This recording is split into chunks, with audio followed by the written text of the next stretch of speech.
What are you willing to give in exchange for heaven? It had been a hard winter in the Rockies. The snow piled up deeper and deeper. The temperature dropped below zero. And people were suffering. And the Red Cross was using helicopters to fly in supplies. And after a long, hard day, as they were returning to base, the rescue team in a helicopter saw a cabin nearby, almost totally submerged in snow. A thin wisp of smoke came out the chimney. They figured those people must be in dire need of food. So they went down to that cabin. They couldn't fly into the cabin. They had to park their helicopter about a mile away. And they made their way through the trees and through the deep snow. And after about an hour of walking, they finally came up to the cabin. And they knocked on the door. And this elderly woman opened the door. They said, "Ma'am, we're from the Red Cross." And she said, "I'm sorry, but it's been a long, hard winter. I can't afford to give you anything right now."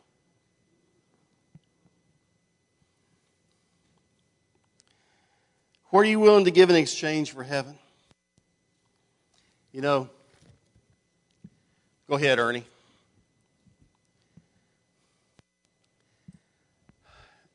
You have to have the right priorities in your life.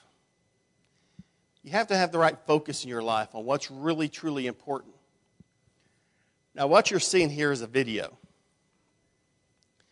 And it's not professionally shot. It's from my cell phone. But in it, you see this man right over here, Glenn Newby.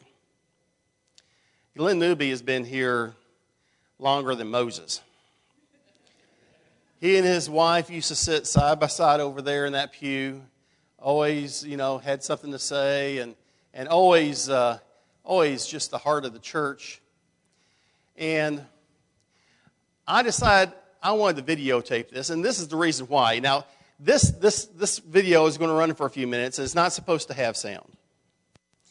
And you'll see Glenn Newby walking along, and you might say to yourself, "Well, Roger, why don't you put down the stupid camera and help Glenn Newby out?" This is why.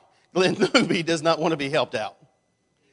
He likes to open his own doors. He likes to carry his own stuff. And he lives alone in a small little house. And every Sunday morning, this man crawls into his SUV. I don't know how he gets up there into that seat, but he crawls up there. And he drives to church on Sunday morning. And he comes to the church, and he slowly goes around his car. He gets his stuff. And he slowly makes his way to the door. And I'm doing my best to kind of covertly videotape him, but I asked him if I could do this later on. And so he's talking along. If you look, he's got a smile on his face. Let me tell you something about Glenn Newby. He cannot take a single step without excruciating pain. His body hurts him so much. As you can see him, he can barely walk. He's not the only person in this church that's kind of like that. And yet, at this point, there's the coffee makers. Who's ever making coffee? There's me. And there's Glenn Newby. And he's always at least the second or third person in the church. And he'll continue, how long does it take you to get into a church building? To go from your car to a pew without talking to somebody? Maybe 60 seconds? It takes Glenn about 6 minutes, but that doesn't hold him back. And he'll continue on, and I am holding the door for him, okay. My finger's in the camera now, but he'll make his way on in, and he'll put his stuff away and things like that. And remember, as he's walking with each step, trying to get over these little bumps and things like that, he's hurting. Why does he do it? Why do you do it?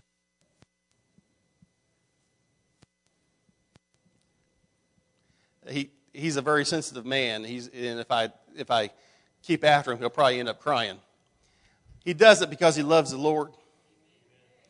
He does it because that's where his treasure is. It's not located necessarily in the pew. It's located in the words that Chuck teaches him. It's located in the words that are sung on Sunday morning. And if by all God's grace and mercy, it's located hopefully maybe through something I might say. It strengthens him and encourages him that even despite the fact that he's going through excruciating pain every time he moves, and he doesn't really have anything else left to do in life but come to church and visit with his friends and go to the doctor, he's going to make sure that he's there. You look how empty the building is. First one to sit down. Because he knows where his treasure lies. He knows where his treasure lies. Is it worth it?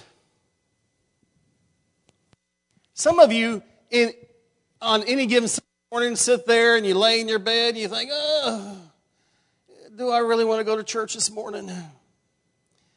Oh, I got so many things to do. I don't have time for church. Some of you are like, well, maybe next Sunday. They ask if it's worth it to get out of bed on Sunday morning. Is it worth it to make the effort? How much do you value heaven? How important is Jesus to you? How important is your church family to you? How important is this world to you? But sometimes we just put it first. What is the price of the kingdom of heaven? Okay, and go back to the sermon now, Ernie. What is the price of the kingdom of heaven? What price can you afford? There is no amount great enough. You cannot afford salvation because Jesus paid the price. Salvation is priceless. It cannot be purchased. Yet Jesus paid the price because only He could afford it. Heaven can only be given to empty arms. And I know that right now some of you, maybe many of you, are holding tightly to some of the things of this world. You've put a lot of value in some of the things of this world. Maybe it's your home, maybe it's your IRA or your savings account. You've put a lot of value there. But God cannot bless your life like He wants to. He cannot give you what He wants to if your arms are already full. You've got to let go. You've got to drop it. You've got to lay it at the cross and allow Jesus Christ to fill your arms. And He's able to do it because He was willing to stretch out His arms upon a cross. What do you value? What is your price?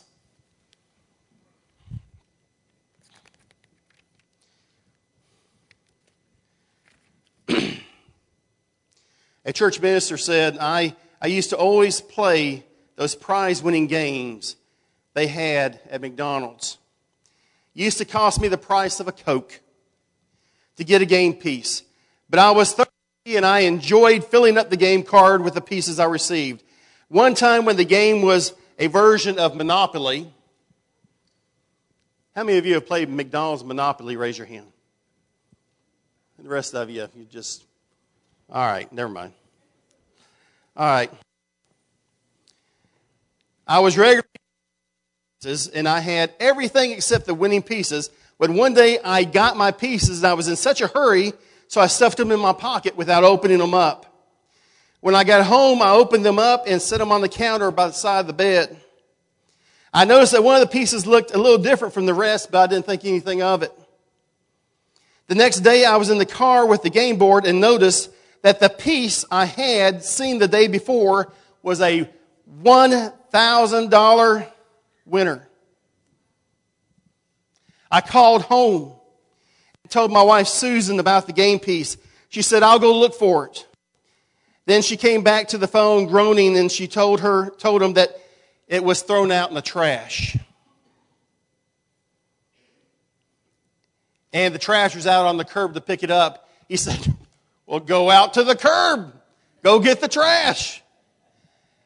Then she came back to the phone. I've already picked it up. Oh, go chase down the... No, he didn't say that. There was a $1,000 treasure thrown out on the curb. There are people today that are throwing away something far more priceless. Every time the song of invitation is sung, and they need Jesus Christ as their Lord and Savior, and they don't come down the aisle. There are people who are throwing their salvation away by putting the world first instead of putting Jesus first. What is your price? What's most important to you? If you need to make a decision for Jesus this morning, won't you do so as we stand and sing the song of invitation?